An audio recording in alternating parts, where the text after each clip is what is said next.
माधवा जय कुञ्ज बिहारी जय राधा माधवा जय कुञ्ज बिहारी जय गोपी जनवल्लभाधारी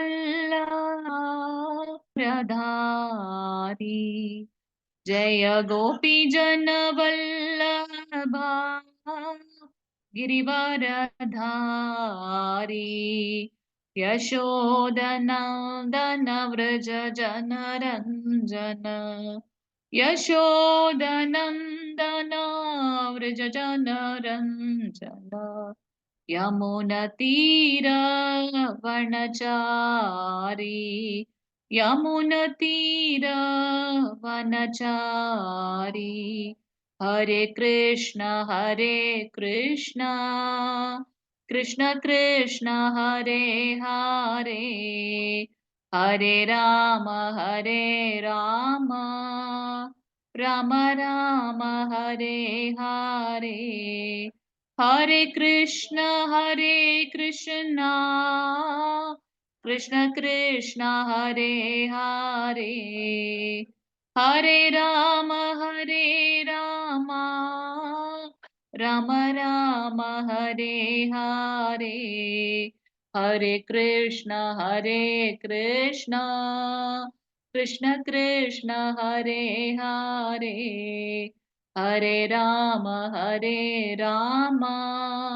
राम राम हरे हरे ஹரே கிருஷ்ணா. 18 நாட்களில் பகவத்கீதை கிளாஸ்ல இன்னைக்கு 6வது நாள் நம்ம இணைந்திருக்கோம். இன்னைக்கு வந்திருக்கக்கூடிய அனைத்து பக்தர்களையும் ஸ்ரீ ஸ்ரீ ராதா கோவிந்தா இஸ்கான் மேங்களூர் சார்பாக வருக வருக என்று வரவேற்கின்றோம்.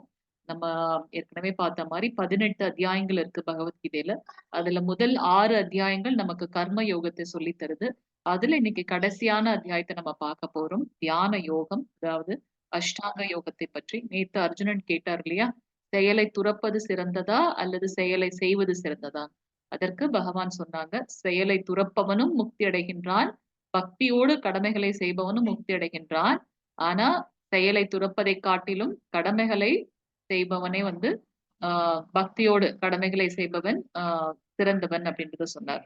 சோ அதோட கண்டினியூஷனா இன்னைக்கு நம்ம பாத்தீங்கன்னா அந்த தியான யோகம், நேத்து பிரபு கூட கேட்டாங்க இல்லையா, அஷ்டாங்க யோகம், அது விரிவா நம்ம இன்னைக்கு பார்க்க போகின்றோம். ஹரே கிருஷ்ணா. பிரணத்தி வாசிக்கிறீங்களா பிரபு? हरे कृष्ण माताजी। ओम नमो भगवते वासुदेवाय। ओम नमो भगवते वासुदेवाय। ओम नमो भगवते वासुदेवाय। ओम अज्ञानतिमिरान्धश्च ज्ञानाञ्जन शलाकया चक्षुरुन्मीलितं येन तस्मै श्री गुरवे नमः।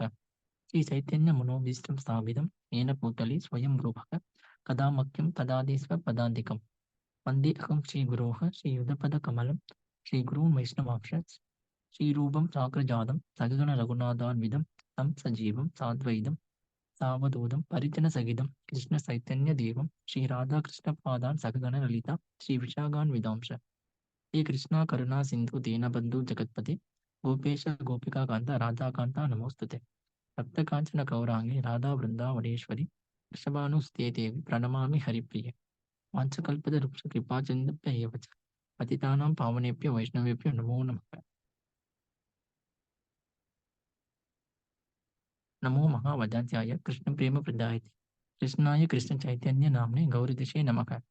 नमो ब्रह्मण्यदेवाय ओं ब्राह्मणहिताय च जगद्दिताय कृष्णाय गोविन्दाय नमो नमः। परवे गौरचन्दिराय राधिकाय ततालये कृष्णाय कृष्णभक्ताय तद्भक्ताय नमो नमः। नमो ओं विष्णुपादाय कृष्णप्रेष्ठाय भूतले श्रीमते भक्तिवेदान्तस्वामिनीति नामिने नमस्ते सरस्वती देवी गौरवाणी प्रचारिणे निर्विशेषशून्यवादी पाश्चात्यदेशतारिणे जय श्री कृष्ण चैतन्य प्रभु नित्यानंद श्री अद्वैत गदाधर श्रीवासादि गौरभक्तवृंद। हरे कृष्ण कृष्ण कृष्ण हरे हरे हरे राम राम राम हरे हरे हरे कृष्ण कृष्ण कृष्ण हरे हरे हरे राम राम राम हरे हरे हरे कृष्ण कृष्ण कृष्ण हरे हरे हरे राम राम हरे हरे हरे कृष्ण माता जी। ஹரே கிருஷ்ண பிரபு. தேங்க்யூ பிரபுஜி. நம்ம நேத்து பார்த்தோம் 5வது அத்தியாயம். நேத்து பார்த்த அத்தியாயத்தோட பெயர் என்ன சொல்லுங்க பார்க்கலாம். நேத்து நம்ம பார்த்த அத்தியாயம். ஹரே கிருஷ்ணா. நேத்து நம்ம பார்த்த அத்தியாயத்தோட பெயர். ஹரே கிருஷ்ணா. கர்மயோகம். எஸ் மாதாஜி. கர்மயோகம்,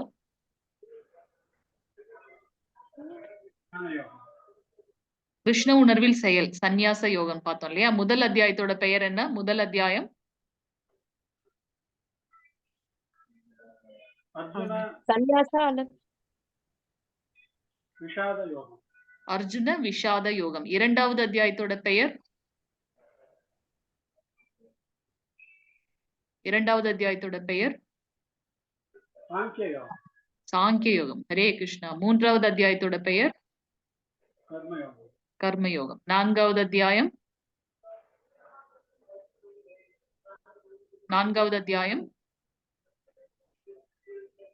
கர்மயோகத்துக்கு அடுத்து என்ன வருது? ஞான யோகம். ஐந்தாவது அத்தியாயம் நேத்து பார்த்தது சந்நியாச யோகம். கர்மயோகம் கிருஷ்ண உணர்வில், நம்மளுடைய கடமைகளை பகவான் கிருஷ்ணரோட உணர்வுல செய்யும் போது அதுதான் பற்றற்றது அப்படின்னு பார்த்தோம். சந்நியாச யோகம். சோ நேத்து அர்ஜுனர் கேட்கிறார், நான் 5வது அத்தியாயத்துல சந்நியாச யோகம், சந்நியாசம் அல்லது கர்ம யோகம் ரெண்டுல எது சிறந்தது அப்படின்னு. கர்ம யோகமே சிறந்தது சந்நியாச யோகத்தை காட்டிலும். செயலை துறப்பதை காட்டிலும் பக்தியோடு கடமைகளை செய்வது சிறந்தது அப்படின்னு பார்த்தோம். நிஷ்காம கர்மம்னா பலன்களை எதிர்பார்க்காமல் பகவானுக்காகவே நாம் கடமை செய்வது.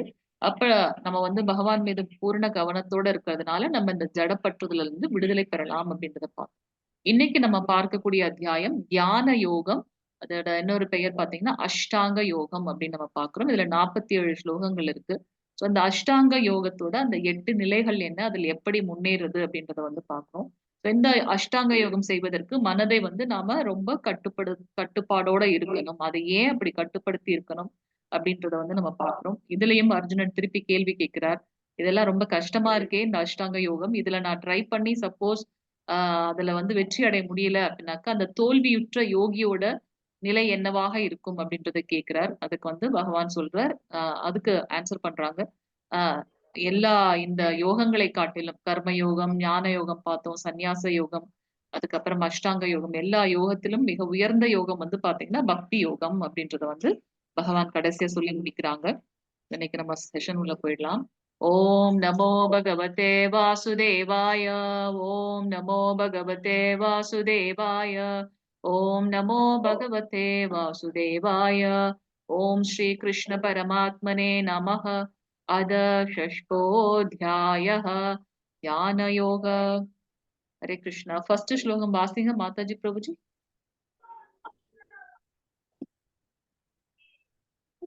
வாசிங்க மாதாஜி. ஹரே கிருஷ்ண பிரபு. श्री भगवान उवाच अनाश्रितः कर्म बलं कार्यं कर्म करोति यः स सन्न्यासी च योगी च न निरग्निर्न चाक्रियः. हरे कृष्ण महाराज. ஹரே கிருஷ்ண பிரபு. புருஷோத்தமரான முழுமுதற் கடவுள் கூறினார், செயலின் பலன்களில் பற்றற்று கடமைக்காக செயலாற்றுபவனே சந்நியாசியும் உண்மையான யோகியும் ஆகின்றானே தவிர வேள்வி நெருப்பை மூட்டாதவனும் செயலற்றவனும் அல்ல. யார் உண்மையான சந்நியாசி? செயல்களோட பலன்கள்ல பற்று இல்லாம அதை எதிர்பார்க்காம கடமை செய்பவன் தான் சந்நியாசி. அது இல்லாம இந்த யஜ்ஞமே பண்ணாம அதோட பலனுக்கு எதிர்பார்க்கிறோம் பாருங்க, அந்த மாதிரி வேள்வி நெருப்பை மூட்டாதவன் செயல்களை செய்யாமல் இருப்பவன் அல்ல அப்படின்றத இங்க பகவான் சொல்றான். நம்ம ஏற்கனவே பார்த்திருக்கோம், யோகா அப்படின்னா என்ன அப்படின்னாக்கா எந்த ஒரு செயல் பக்தனையும் பகவானையும் கனெக்ட் பண்ணுதோ அதற்கு பேரு யோகா அப்படின்னு நம்ம பாக்குறோம்.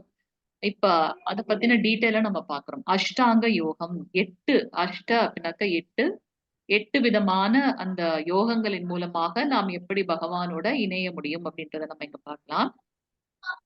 சோ இதுல பாத்தீங்கன்னா யமம் அதாவது வெளிப்புற பண்புகள், நியமம் உட்புற பண்புகள். யமம் எதெல்லாம் நம்ம விடுவிக்கணுமோ, செய்யக்கூடாதோ அது. நியமம் எதெல்லாம் நம்ம ஃபாலோ பண்ணணும், அது நியமம் அப்படின்றத பார்க்கணும். ஆசனம் எந்த மாதிரியான இடத்துல நாம அமர்ந்து தியானம் பண்ணணும். ஆசனம் அதுல அந்த உட்காரக்கூடிய விதம் எப்படி இருக்கு அப்படின்றதெல்லாம் வரும். எந்த மாதிரியான இடத்த சூஸ் பண்ணணும், எப்படி உட்காரணும், எது மேல உட்காரணும், அதெல்லாம் வரும். பிராணயாமம் அப்படின்றது இந்த மூச்சு பயிற்சியின் மூலமாக நாம் எப்படி பகவானோட இணைய முடியும். ஸோ நம்மளுடைய மனதை அந்த மூச்சுல நிலைநிறுத்துறது. பிரத்யாகாரம் அப்படின்னாக்கா புலன்களை அடக்குதல். ஸோ நம்ம பார்த்தோம் ஐம்புலன்கள் எங்கெல்லாம் போதோ அத வந்து மனது கண்ட்ரோல் பண்ணல அப்படின்னாக்கா, அதுக்கு மேற்பட்டு நுண்ணறிவு அதுவும் கண்ட்ரோல் பண்ணல அப்படின்னாக்கா, நம்ம போக வேண்டிய இடத்த போய் சேர மாட்டோம். ஸோ புலன்களை அடக்குதல். அதற்கு அடுத்த நிலை என்னன்னு பார்த்தீங்கன்னா, தாரணை. அதாவது கவனத்தை ஒருமித்தல். ஒரே ஒரு நிலைப்பாட்டிலேயே வந்து மனதை வந்து லயிக்கிறது தாரணை. கடைசியாக தியானம். தியான நிலையில் உட்கணர்தல். அதாவது ஒரு காற்றே இல்லாத இடத்துல எப்படி தீபம் வந்து அப்படியே நிதானமா எரிகின்றதோ, அதுபோல மனதை கம்ப்ளீட்டா அதுல நிலைப்படுத்தி இருக்கின்றது. எந்த ஒரு சலனமும் இல்லாமல் இருக்குது. அது தியானம். கடைசியான ஒரு நிலை என்ன அப்படின்னாக்கா சமாதி, ஒருமித்தல் அல்லது ஒருங்கிணைப்பு. ஸோ இது வந்து 8 விதமான ஆ ஆம் யோகங்கள். இதன் மூலமாக பகவானிடத்துல கனெக்ட் ஆறத பத்தி நம்ம இன்னைக்கு பார்க்க போறோம் டீட்டெயில்டா. 6வது ஸ்லோகம் வாசிங்க மாதாஜி பிரபுஜி. ஹரே கிருஷ்ணா. மாதாஜி பிரபுஜி வாசிங்க. हरे कृष्ण माताजी। हरे कृष्ण प्रभु। बन्धु आत्मात्मनस्तस्य तेनात्मैवात्मना जितः अनात्मनस्तु शत्रुत्वे मत्येदात्मैव शत्रुवत्। हरे कृष्ण माताजी। ஹரே கிருஷ்ண பிரபு. சோ இங்க வந்து பாத்தீங்கன்னா, மனது வந்து நண்பனா அல்லது விரோதியா அப்படின்ற ஒரு கேள்வி வருகின்றது. மனதை எப்பொழுது நாம் கட்டுப்படுத்துகின்றோமோ, அது அப்ப நமக்கு சிறந்த நண்பன். ஆனா, மனது எப்ப நம்மை கட்டுப்படுத்துகின்றதோ, அப்ப அது வந்து நமக்கு மிகப்பெரிய விரோதி. நம்ம ஏற்கனவே பார்த்தோம். ஒரு சேரியட் ஒரு தேர்ல அமர்ந்திருக்காங்க. அப்ப இந்த புலன்கள் போற இடத்துக்குலாம் மனசு போச்சு அப்படின்னாக்கா, ஐம்புலன்கள் 5 விதமான இடத்துல வந்து அலைக்கழிச்சுச்சுன்னா, அவங்க போய் சேர வேண்டிய இடத்துக்கு போக முடியாது. சோ மனதை வந்து ஒருங்கிணைத்து, அந்த கடிவாளம் போல அதை கட்டுப்படுத்தி, ஆ நம்ம வந்து இருந்தோம் அப்படின்னாக்கா, அது வந்து நமக்கு ஒரு சிறந்த நண்பன். அப்படி அது போறதெல்லாம் நம்ம விட்டுட்டோம் அப்படின்னாக்கா, அது நமக்கு மிகப்பெரிய விரோதி அப்படின்றத வந்து நம்ம பார்க்கலாம். இது வந்து நம்மளுடைய பௌதீக பௌதீகமான முன்னேற்றத்துக்கும் சரி, ஒரு ஆன்மீக முன்னேற்றத்துக்கும் வந்து பார்த்தீங்கன்னா, அதோட கட்டுப்பாட்டுல நம்ம போயிட்டோம்னாக்கா, மிகவும் கவலையான ஒரு விஷயம் அப்படின்றத நம்ம இங்க பார்க்கிறோம். 10வது ஸ்லோகம் பிரபு வாசிங்க. हरे कृष्ण माताजी। ஹரே கிருஷ்ண. योगी पुञ्जित सततम् आत्मानं रहसि स्थितः एकाकी यत सिद्धात्मा निराशीर अபரிக்கிரக। ஹரே கிருஷ்ண மாதாஜி। ஹரே கிருஷ்ண பிரபு. யோகியானவன் தனது உடல், மனம் மற்றும் ஆத்மாவினை இந்த இந்த உடல் மற்றும் மனசு பிளஸ் ஆத்மா இந்த 3த்தையும் எப்பவுமே வந்து பகவானோட தொடர்புல எப்போதும் ஈடுபடுத்த வேண்டும்.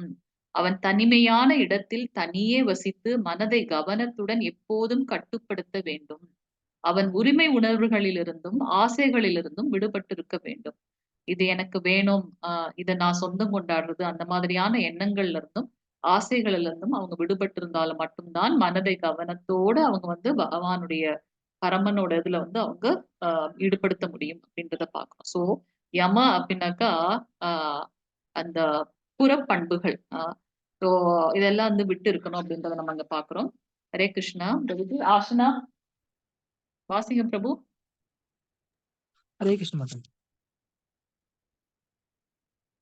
सुषौ देशे प्रतिष्ठाप्य स्थिरम् आसनम् आत्मनः नात्युच्चतिरं नातिनीसं शैलाजिनकुशोत्तरं तत्रैकाग्रं मनः कृत्वा यद सिद्धेन्द्रियक्रियः उपविश्यासने पुञ्जात् योगम् आत्मविशुद्धये।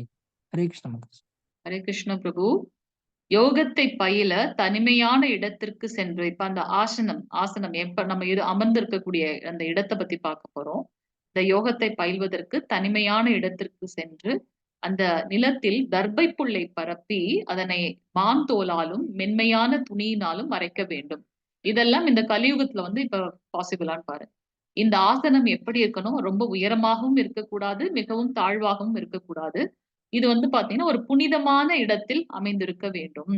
பின்னர் இதன் மேல் ஸ்திரமாக அமர்ந்து, மனம், புலன்கள் மற்றும் செயல்களை கட்டுப்படுத்தி, மனம், புலன்கள் மற்றும் நம்ம செய்யக்கூடிய எல்லா செயல்களையும் கட்டுப்படுத்தி, மனதை ஒருமுகப்படுத்தி, இதயத்தை தூய்மைப்படுத்துவதற்காக யோகியானவன் யோகத்தை பயில வேண்டும். சொன்னார் இல்லையா? இந்த அகர்மவாதிகள், செயலை செய்யாம இருக்கிறவங்க, அவங்களுடைய நிலை என்ன அப்படின்றத நம்ம இங்க பார்க்கிறோம். சோ ஆசனான்றது அவங்க தேர்ந்தெடுக்கக்கூடிய அந்த இடம் தூய்மையானதாக இருக்க வேண்டும். புனிதமான நதிக்கரைகள்ல ஓரத்துல இருக்கலாம். அமைதியாக இருக்க வேண்டும். அல்லது ஒரு காட்டுல இருக்கக்கூடியதாக இருக்கலாம். அதுல வந்து பாத்தீங்கன்னா, ஆ உயரமாவும் இருக்கக்கூடாது, ரொம்ப தாழ்வாவும் இருக்கக்கூடாது. அதே சமயத்துல அதுல வந்து தர்பை புல்லை பரப்பி, அதுக்கு மேல மான் தோல் போட்டு இப்பல்லாம் மான் தோல்லாம் யூஸ் பண்ணாங்கன்னா, நம்ம வந்து ப ப ப அண்டர் த பார் போயிடுவோம் நம்மல்லாம். இல்லையா? ஸோ இதெல்லாம் வந்து பாத்தீங்கன்னா, இந்த கலியுகத்திற்கு உகந்ததான அ ஆ ஆ யோக முறைகள் அல்ல அப்படின்றத நம்ம இங்க பார்க்க போறோம். அடுத்தடுத்த இதுல.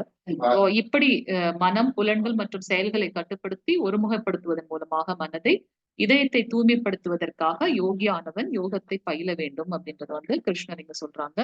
அடுத்தது சொல்லுங்க பிரபுஜி. 6.15 பிரத்யாகாரம்.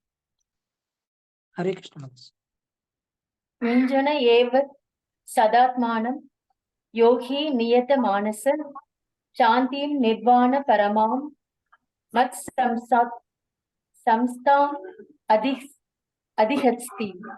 ஹரே கிருஷ்ண மாதாஜி. தேங்க்யூ மாதாஜி. ஸோ இவ்வாறாக உடல், மனம் மற்றும் செயல்களை இடையறாது கட்டுப்படுத்த பழகிய யோகி தனது ஒழுங்குபடுத்தப்பட்ட மனதுடன் பௌதீக வாழ்வை கலைந்து இறைவனின் திருநாட்டை அடைகின்றான். சோ இங்க வந்து பாத்தீங்கன்னா, மனம், உடல் மற்றும் செயல்கள் எல்லாத்தையும் கண்டினியூஸா அவங்க வந்து கட்டுப்படுத்தி இருக்கிறதுனால அது வந்து அவங்களுக்கு வந்து ஒரு ஹேபிட் ஆயிடுது. சோ அதனால அவங்க வந்து ஒழுங்குபடுத்தப்பட்ட மனதோட பௌதிக வாழ்வை எல்லாம் கலைந்து அவங்க இறைவனோட திருநாட்டை அடைகின்றார்கள். அதனாலதான் கிருஷ்ணன் நேத்தே சொன்னாங்க, ஆஹ் செயல்களை துறந்தவனும் பக்தி கொண்டவன் இருவருமே வந்து முக்தி அடைகின்றார்கள், என்னையே வந்து அடைகின்றார்கள் அப்படின்றத சொன்னாங்க. 16வது ஸ்லோகம் மாதாஜி வாசிக்க.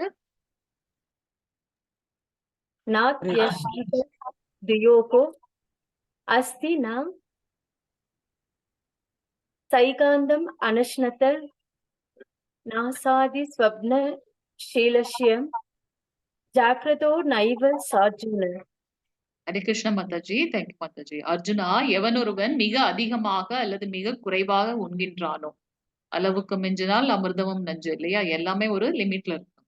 சோ எது அதிகமா சாப்பிடுறதும் சரி, குறைவாக சாப்பிடுறதும் சரி, அதிகமா தூங்குறதும் சரி, குறைவாக தூங்குவதும் சரி, அதிகமான கேளிக்கை எல்லாமே வந்து பாத்தீங்கன்னா யோகி ஆறதுக்கான வாய்ப்பே இல்லாம ஆக்கிடும். அதனால எல்லாமே வந்து ஒரு நிலையாக இருக்க வேண்டும் அப்படின்றத பாக்குறோம். நியம வாசிங்க மாதாஜி. 17.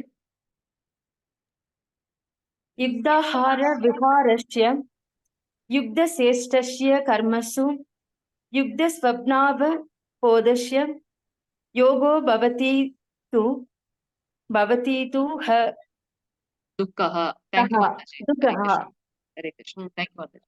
உண்ணுதல், உறங்குதல், உழைத்தல், கேளிக்கை ஆகிய பழக்கங்களை நெறிப்படுத்தியவன் யோக பயிற்சியின் மூலமாக எல்லா துன்பங்களையும் பெருமளவில் நீக்கிவிட முடியும். நம்ம எல்லாருக்குமே வந்து 2 விதமான கடமைகள் இருக்கு. ஒண்ணு வந்து இந்த யோக ரீதியான இந்த ஜட ரீதியான இந்த ஜட உடலை பேணி காக்கிறதுக்கு உண்டான ஒரு கடமை. அடுத்தது வந்து பாத்தீங்கன்னா ஆன்மீகமான ஒரு கடமை. என்ன? அந்த ஆத்மாவிற்கு உண்டானது. நம்ம பகவானிடத்துல இருந்து வந்தவங்க. நம்மளுடைய சுபாவம் என்ன அப்படின்னாக்கா பகவானுடைய சேவகன் அப்படின்ற ஒரு எண்ணம். சோ அதற்கு உண்டான செயல்களையும் நம்ம பண்ணணும். நம்ம வந்து ஆஹ் அந்த மெட்டீரியல் லைஃப்காக எல்லா இதுவும் பண்றோம், ஓடிட்டே இருக்கும். ஸோ நம்மளுடைய உழைப்பு கூட பாத்தீங்கன்னா அந்த 8 ஹவர்ஸ்னா 8 ஹவர்ஸ். அடுத்தது வந்து இந்த ஆன்மீக வாழ்க்கையோட அந்த ஸ்பிரிச்சுவல் லைஃப்பையும் நம்ம வந்து பார்க்கணும் அப்படின்றத வந்து நம்ம பார்க்கணும். ஸோ உண்ணுதல், உறங்குதல், உழைத்தல், கேளிக்கை அந்த பழக்க வழக்கங்களை நெறிப்படுத்தியவங்களால மட்டுமே இந்த யோக பயிற்சி பயில முடியும் அப்படின்றத வந்து பார்க்கலாம். அப்படி பயிற்சி செய்யும் போது அவர்கள் எல்லா துன்பங்களையும் பெருமளவில் நீக்கிவிட முடியும் அப்படின்றத வந்து பகவான் சொல்றாங்க. தாரணா 18வது ஸ்லோகம் மாதாஜி வாசிங்க. ஹரே கிருஷ்ணா. यथा विनियतं सिद्धहम् आत्मन् एवावतिष्ठते निस्पृह सर्व कामेभ्यो युक्तयत् युज्यते ददादा। ஹரே கிருஷ்ண மாதாஜி. யோகியானவன் யோக பயிற்சியின் மூலமாக தனது மனதின் செயல்களை ஒழுங்குபடுத்தி எல்லா ஜட ஆசைகளிலிருந்தும் விடுபட்டு உன்னதத்தில் நிலை பெறும்போது யோகத்தில் நன்கு நிலை பெற்றவனாக கூறப்படுகின்றான். இந்த இதை நம்ம பிராக்டிஸ் பண்ணிட்டே இருக்கும்போது பாத்தீங்கன்னா ஆட்டோமேட்டிக்கா நமக்கு வந்து அந்த பௌதீக பற்று இல்லாம போறதுனால அவங்க வந்து முன்னேற முடியும், யோகத்தில் நன்கு நிலை பெற்றவனாக மாற முடியும் அப்படின்றத வந்து பகவான் இங்க சொல்றாங்க. தியான 19வது ஸ்லோகம் மாதாஜி பிரபுஜி வாசிங்க 19. यदा दीपो निवातस्तदो नेङ्गदे शोभमा श्रुमता योगिनो यदा सिद्धस्य युञ्जदो योगम् आत्मन. ஹரே கிருஷ்ண மாதாஜி. தேங்க்யூ மாதாஜி. காற்று வீசாத இடத்தில் உள்ள தீபம் அசையாமல் நிலையாக இருப்பதை போல மனதை அடக்கிய யோகியும் திவ்யமான ஆத்மாவின் மீதான தனது தியானத்தில் எப்போதும் ஸ்திரமாக உள்ளான். நம்ம இப்ப பார்த்தோம் யம நியம தாரணை பிரத்யாகார அதெல்லாம் முடிஞ்சு அடுத்த லெவல் பாத்தீங்கன்னா தியான. சோ இந்த தியான நிலையில எப்படி வந்து காற்று இல்லாத இடத்துல அமைதியா நிலையா அந்த தீபம் இருக்கின்றதோ அது போல அந்த மனது வந்து பாத்தீங்கன்னா நிலையாக இருக்கும் அப்படின்றத நம்ம இங்க பார்க்கலாம். சோ மனதை அடக்கிய யோகி அதிலேயே லயித்து இருப்பார்கள் அப்படின்றத நம்ம பார்க்கலாம். ஹரே கிருஷ்ணா.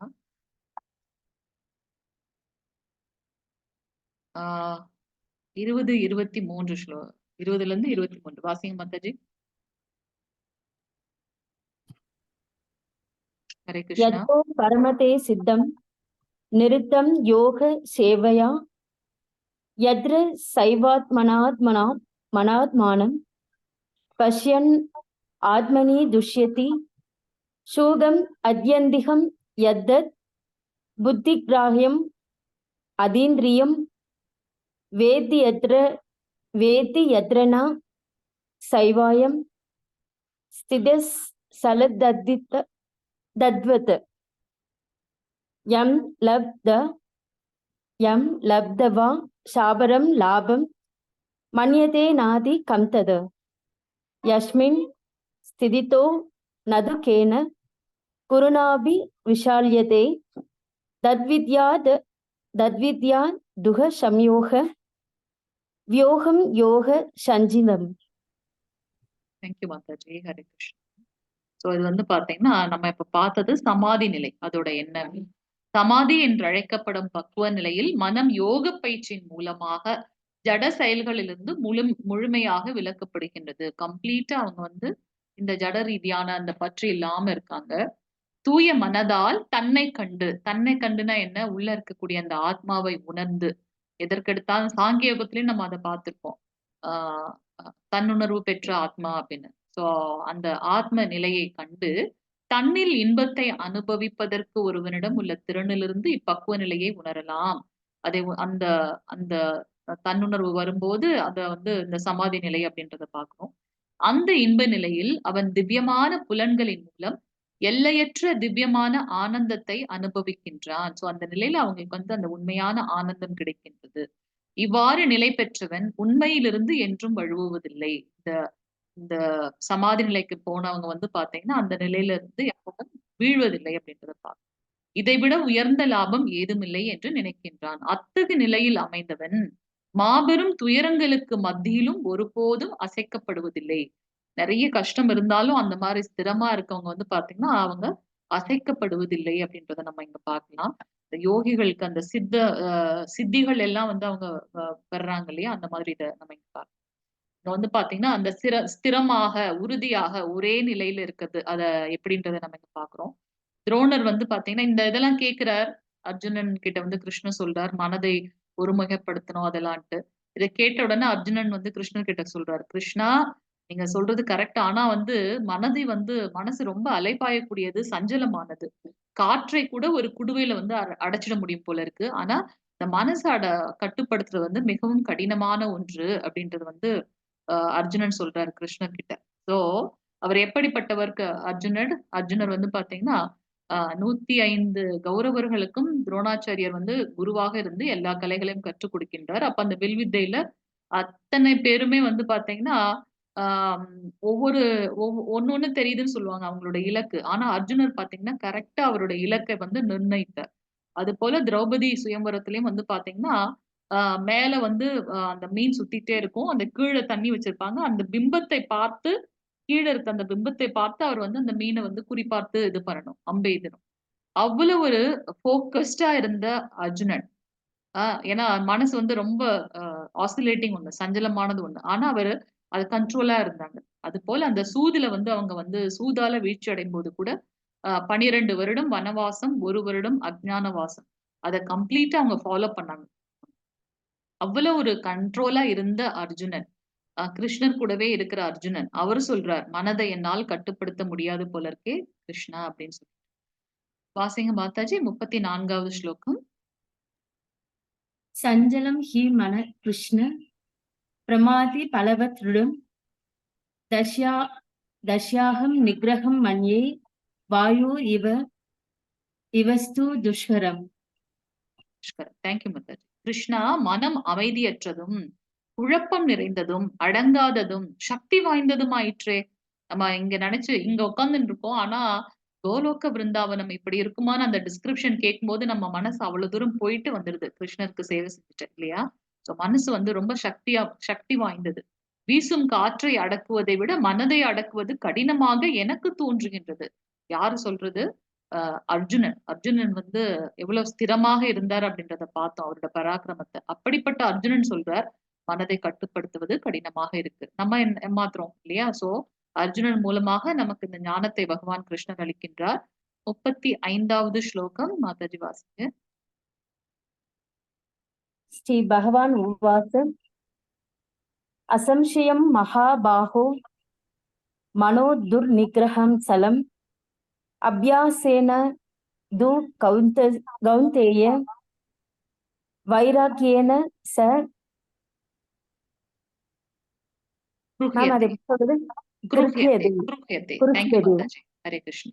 பகவான் ஸ்ரீ கிருஷ்ணர் கூறினார், பலம் பொருந்திய புயங்களை உடைய குந்தியின் மகனே, அமைதியற்ற மனதை அடக்குவது சந்தேகமின்றி மிகவும் கடினமே. ஆனால் தகுந்த பயிற்சியினாலும் பற்றின்மையாலும் அது சாத்தியமாகும். பகவான் பாருங்க எவ்வளவு அழகா அக்னாலேஜ் பண்றார். ஆமாப்பா நீ சொல்றது கரெக்ட் தான். ஆனா அந்த மனதை வந்து நம்ம அடக்க முடியும். எப்படி? தகுந்த பயிற்சியின் மூலமாகவும் பற்றின்மையாலும். பற்றின்மை அதாவது அந்த அட்டாச்மெண்ட் இல்லாம மற்றும் பிராக்டிஸ் அதன் மூலமாக இந்த மனதை கட்டுப்படுத்த முடியும். அது சாத்தியம் அப்படின்றத வந்து பகவான் இங்க. சோ மனம் வந்து ஒரு நண்பனா இல்ல எதிரியான்னு கேட்டா, எப்ப மனதை நாம் கட்டுப்படுத்துகின்றோமோ அப்ப அது நமக்கு நண்பன். அதால நம்ம கட்டுப்படுத்தப்படுகின்றோம்னா அது நமக்கு எதிரி அப்படின்றத நம்ம பார்க்கலாம். 41வது ஸ்லோகம்.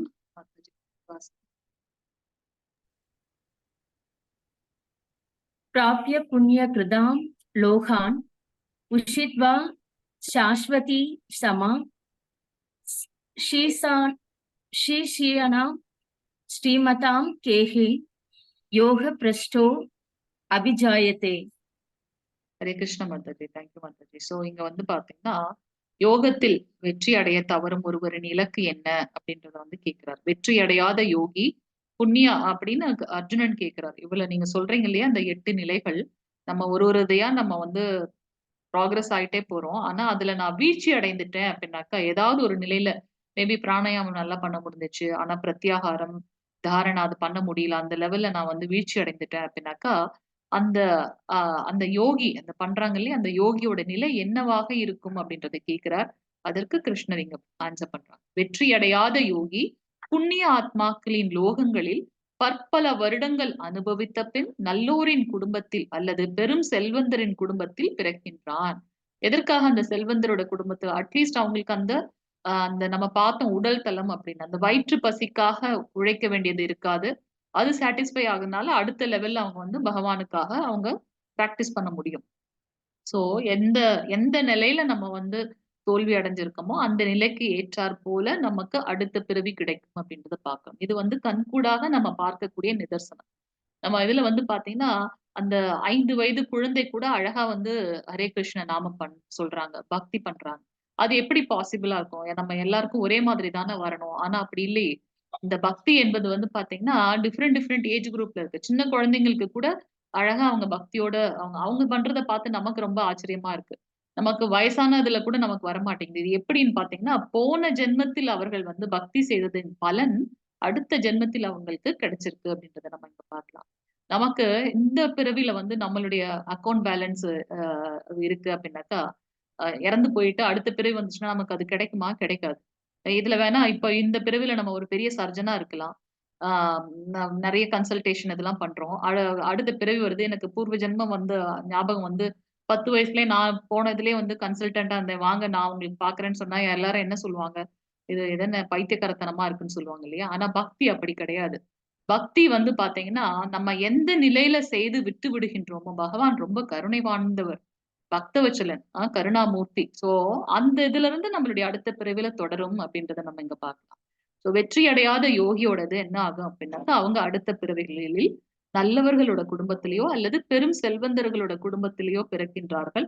அப்ப அவங்க எதுல வந்து அவங்க விட்டாங்களோ பக்தி, அதுலருந்து அவங்க மேல் நோக்கி செல்கின்றார்கள் அப்படின்றத நம்ம பார்க்கலாம். 42வது ஸ்லோகம் மாதாஜி வாசிங்க. हरे कृष्णा माताजी। हरे कृष्ण प्रभु, पंचांग प्रणाम। अथवा योगिनामेव कुले भवति श्रीमदां एतत् दुर्बद्धकं लोके जन्मयत् ईदृशम्। हरे कृष्णा माताजी। ஹரே கிருஷ்ண பிரபு. அல்லது நீண்ட கால யோக பயிற்சிக்கு பின் வெற்றி அடையாதவர்கள் அறிவில் சிறந்து விளங்கும் ஆன்மீகங்களின் குலத்தில் பிறப்பது உறுதி. இத்தகு பிறவி நிச்சயமாக இவ்வுலகில் மிக அரிதானதாகும். சோ இங்க வந்து பாத்தீங்கன்னா நாரத முனிவரோட கதை நம்ம வந்து பார்க்கலாம். சோ நாரத முனிவருக்கு 3 பிறவிதான் இருந்துச்சு. முதல் இதுல வந்து பாத்தீங்கன்னா கந்தர்வராக அவர் பிறக்கின்றார். அப்ப வந்து அவங்க அந்த தேவலோகத்துல வந்து இந்த கேளிக்கை இது நடந்துட்டு இருக்கும்போது அவங்க ஆஹ் ஏதோ பிரேயர் பண்ணும்போது அவர் ஏதோ சிரிச்சிடுறாரோ ஏதோ ஒண்ணு. அதனால அவருக்கு வந்து சாபம் கிடைக்கின்றது. உனக்கு வந்து பகவானுடைய அந்த இது புரியல. பிரார்த்தனையோட பலன் உனக்கு தெரியல. சோ அத நீ அனுபவிச்சுட்டு வான்னு சொல்லிட்டு பூலோகத்துக்கு வந்து அவர் சாபம் கிடைச்சு வர்றாரு. அவர் எப்படி வர்றாரு பாத்தீங்கன்னா, ஒரு வேலைக்காரியோட மகனாக பிறக்கின்றார். அவங்க என்ன பண்றாங்க, அந்த சதுர்மாசத்துல 4 மாதங்கள்ல வந்து பாத்தீங்கன்னா, இந்த ரிஷிகள், முனிவர்கள்லாம் வேற எங்கேயும் போக மாட்டாங்க. ஒரே இடத்துல தங்கி அங்க வந்து பக்தி மார்க்கத்துல வந்து அவங்க ஈடுபடுவாங்க. அவங்களுக்கு அ அந்த உதவிகள் செய்வதற்கு, அவர்களுடைய துணி துவைப்பதற்கு, பிரசாதம் செய்து போடுறதுக்கு, சுத்தமாக வைத்துக் கொள்வதற்கு, அவங்க இருக்கக்கூடிய அந்த ஆசிரமத்த, அந்த மாதிரியான செயல்களை செய்யறவங்க தான் வந்து பாத்தீங்கன்னா, நாரத முனிவரோட அம்மா. அப்ப அ அவங்க கூடவே சேர்ந்து அ நாரத முனிவரோட 2வது பிறவி. அவரும் என்ன பண்றாரு, ஒரு சிறுவனாக இருக்கிறார். அவரும் அம்மா கூடவே சேர்ந்து அவங்களுக்கு வந்து தொண்டு செய்கின்றார். அதோட பலன் அவர் தொண்டு செய்கின்றார். அவங்க வந்து பகவான பத்தின அதுக்கு தான் வந்து பாத்தீங்கன்னா, அசோசியேஷன் என்பது மிக முக்கியம். பக்தர்களுடைய அந்த உறவு, அவங்க கூட இருக்கிறது வந்து ரொம்ப முக்கியம்.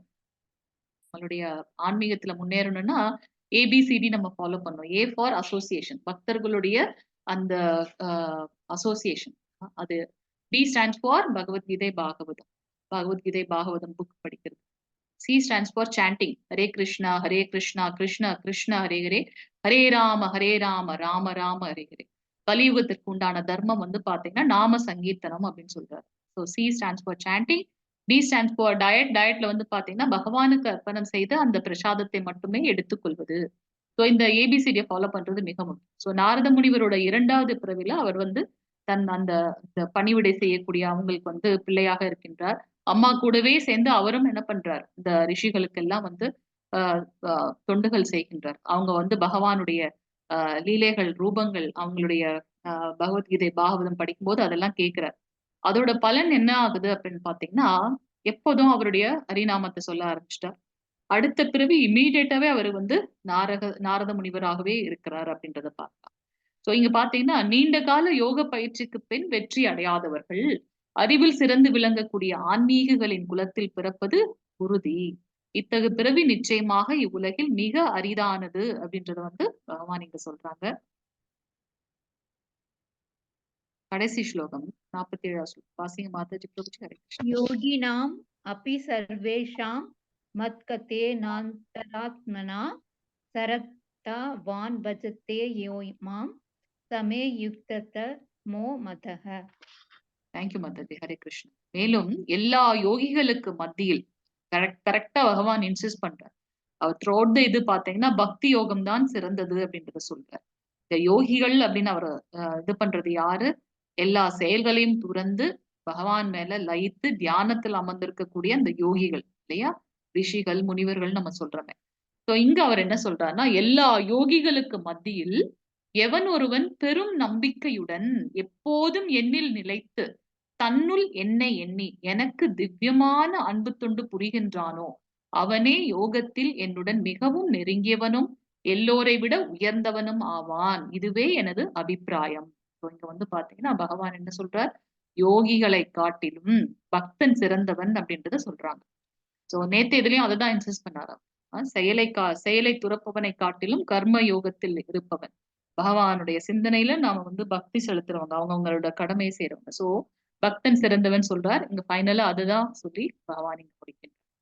இங்க வந்து பாத்தீங்கன்னா கோபியர்கள் வந்து பாத்தீங்கன்னா ஒவ்வொருத்தரும் வந்து அவங்க அந்த அந்த வெண்ணெய் எடுக்கும்போது கிருஷ்ணனுக்காக நினைப்பாங்க. பகவான் நம்ம ஏற்கனவே பார்த்துட்டோம். நம்ம எப்படி அவரிடத்தில் சரணடைகின்றோமோ அப்படியே அவர் வந்து நமக்கு வந்து ரெசிப்ரோகேட் பண்றாரு அப்படின்னுட்டு. சோ இது பகவானுக்காக அப்படின்னு சொல்லிட்டு அவர்கிட்ட லீலை பண்றதுல அவங்களுக்கு ஒரு சந்தோஷம். அதற்காகத்தானே அவர் வந்து அவதாரம் பண்றான்னு சொல்லியிருக்கார். பக்தர்களுக்காக. அப்ப அதை எடுத்து மறைச்சு வச்சிருவாங்க. அப்ப அவர்கிட்ட ஒரு ஒரு விளையாட்டு விளையாடலாம் இல்லையா? அப்ப ஒரு தடவை என்னாச்சு, கிருஷ்ணர் வந்து சொல்றாரு யசோதாம்மா கிட்ட. அம்மா எல்லாரும் வந்து என்ன பத்தி கம்ப்ளைண்ட் பண்றாங்கல்ல, அதனால நீ கவலையா இருக்கியாம்மா? இன்னைக்கு பாரு நான் எங்கேயுமே வெளியில போல. நீ வேணா பாரு. நான் சமத்தா வீட்லயே இருக்கேன் அப்படின்னு சொல்றாரு. யசோதாம்மாவும் சொல்லுவாங்க, எனக்கு தெரியும் கண்ணா அப்படின்னு. கொஞ்ச நேரத்துல வந்து பாத்தீங்கன்னா, ஆ ஒவ்வொரு ஒரு ஒரு ஒரு கோபி வராங்க. வந்துட்டு ஏதோ வாங்குறதுக்கு வரா மாரி வந்துட்டு போறாங்க. அடுத்து இன்னொரு கோபி வராங்க. ஆனா கண்ணெல்லாம் வீட்டுள்ளாரே இருக்கு. எங்க இந்த பயல இன்னும் காணோமே அப்படின்ற மாதிரி அவங்க சுத்தி முத்தி பார்த்துட்டே போறாங்க. அடுத்து இன்னொரு கோபி வராங்க. அவங்களும் ஏதாவது கேட்டுட்டு போறாங்க. கிருஷ்ணர் அப்படியே உள்ள இருந்து எல்லாத்தையும் பார்த்துட்டே இருக்காரு. அவங்களுக்கு தெரியாம மறைஞ்சிருந்து. கடைசியில கொஞ்ச நேரம் ஆச்சு. ஒவ்வொருத்தரா வந்துட்டோனே யசோதம்மா யோசிக்கிறாங்க. என்ன இன்னைக்கு நெறைய பேர் வராங்களே அப்படின்னு. கொஞ்ச நேரத்துல பார்த்தா எல்லா கோபிஸும் வந்து நிக்கிறாங்க வெளியில. அப்ப யசோதம்மா வராங்க. என்னாச்சு அப்படின்னுட்டு. அவங்களுக்கு பின்னாடி வந்து பார்த்தீங்கன்னா, கிருஷ்ணர் மறைஞ்சிருக்காரு. அப்ப யசோதம்மா கேட்குறாங்க. இன்னைக்கு என்ன கம்ப்ளைண்டோட வந்திருக்கீங்க? பெரிய கூட்டமே வந்திருக்கே அப்படின்னு. அப்ப அவங்க சொல்றாங்க, "இல்ல என்னாச்சு? கிருஷ்ணன காணோமே! குழந்தைக்கு எதுவும் முடியலையா?" அப்படின்னு எல்லாருக்கும் ஒரே கவலை. இன்னும் விளையாட போடலையா? அது இதுன்னு. அப்ப கிருஷ்ணர் வந்து அம்மாவ பார்க்குறாரு. அப்ப புரியுது அவங்களுக்கு. சோ இவங்க எல்லாருமே வந்து பார்த்தீங்கன்னா, அவங்க ஒரு தடவ அவங்க அந்த வெண்ணெய் செய்யும்போதும் சரி, இது வந்து கிருஷ்ணனுக்குன்னு அவங்க நினைக்கிறதுனால தான் வந்து பகவான் அங்க போறார்.